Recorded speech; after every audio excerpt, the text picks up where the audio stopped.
the Miami Dolphins, and their training camp has been going underway, and it's been an absolute seesaw of a training camp from what I have seen between the offense and the defense winning days. It's been back and forth. But Tuesday, the offense absolutely smoked the defense. On Wednesday, it was a chance for the Dolphins defense to come back, and they damn sure showed up.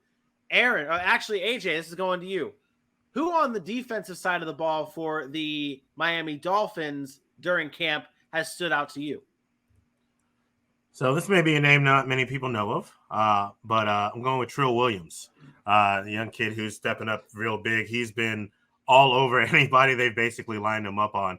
Got a couple interceptions in camp, but he's got double digits on pass breakups right now in camp. His instincts are great. His ball skills are great. His footwork is great. But at the same time, I mean, that secondary is ridiculous with Javon Holland back there, Byron Jones, Xavier Howard.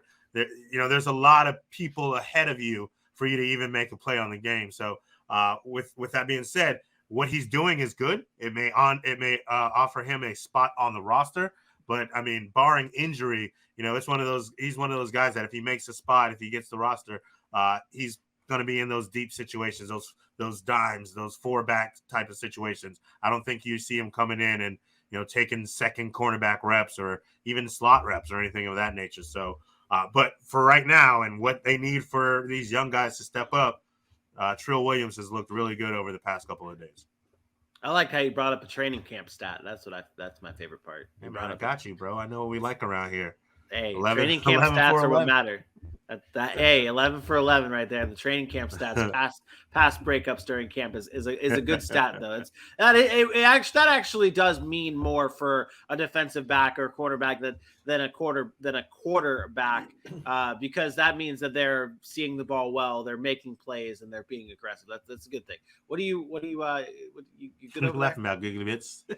Yeah, I didn't say anything. You look like you want to just. I'm just waiting for my turn. I'm just waiting for my turn. Man had some Snickers like he hungry. Okay, yeah. Eat a Snickers, so you're not. I'm waiting for you to ask me a question. I didn't have to say anything to say about AJ. What AJ's point was AJ's point. It was good. Trust me, you'll know when I disagree because I'll jump in. I don't ever sugarcoat it. I hop right in and say what I feel. That was a great point. I'm okay with it. Now move on. Well, here's your chance. Give us the scouting report.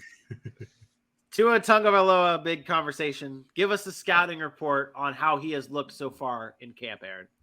Yeah, it's funny. We get a daily report from the Dolphins quarterback room. They feel like they need to talk about it every day.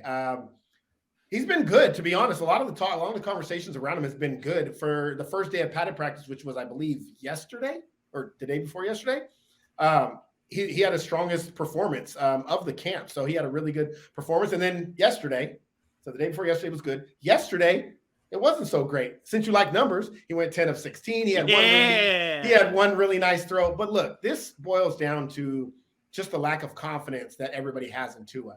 We haven't seen it, right? But he's also really hasn't had the offensive weapons, nor the offensive line, nor the structure on offense to really make things happen. We anticipate a Mike McDaniels coming in, changing that offense to look different, to bring in guys, Cedric Wilson, Tyreek Hill, Jalen Waddle. Now you have weapons. Mike Gesicki. You bring in a Chase Edmonds. You have Myles Gaskin still. You still got guys like Salvin Ahmed. You got Raheem Mostert. Like, they've loaded them up with weapons. Now, all those weapons aren't going to pan out. They're not all going to be great. But they can't turn the page next year and look back on 2022 and say Tua didn't have enough, right? This is the year Tua had enough. He just has to be able to perform. And I think so far in camp, we've seen that. We've seen us be able to continue to connect with Jalen Waddle, define Tyreek Hill. Tyreek Hill has been, who knows if it's just I'm a teammate talk, like praising the ball that Tua Tagovailoa throws, how accurate he is. And some of the things he said were things that we said coming out of college. His deep ball accuracy. He knows how to pinpoint ball, put a ball in place. Like, those were things we talked about, and then somehow they got lost in the fact that he was injured, didn't play or look like a Justin Herbert. But I think Tua is showing that he's good enough to be the leader of a team, to be the number one quarterback option on the team. Is he ever going to be a franchise Patrick Mahomes style quarterback? Maybe not. But do we need him to be? I think that's really the question. Can he be Matt Stafford? Can he be some of these Derek Carr? Like, I know Derek Carr hasn't been anywhere, but like we still look at Derek Carr and like that's a good quarterback, paid him a big amount of money. Could he be one of those guys? I think he can. I think he has the tools to do that. And so far in camp, he's looked better than he has in the past. And I think that's important. We also have to remember he came in the NFL at a weird time.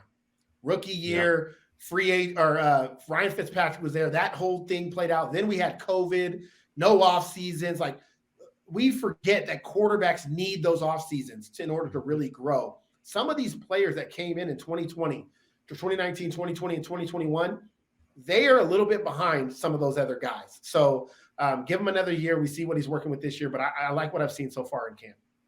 Yeah, and the team around him absolutely loves him and respects him. Like, that's one of the biggest things that I've seen as a big takeaway when I'm looking up Tua stuff from the Dolphins camp is the fact that everyone is just really rallying around him. They all respect him. They all respect what he's doing. And he is making the plays in training camp, although, again, it is just training camp. But he is making the plays. And offensive quarterbacks coach Darrell Bevell has been very high on him, saying he's pleased he's been pleased with what he's done. He's not afraid to speak up. He's a lead by example guy. He's going to let his play speak for itself, but if he needs to, I feel like Tua is taking all the right steps to be a good quarterback in this league. Yep. And now with Jalen Waddle, Tyreek Hill, Mike Gesicki, he's got the weapons around him to make it happen. And it's going to be a fun season in Miami.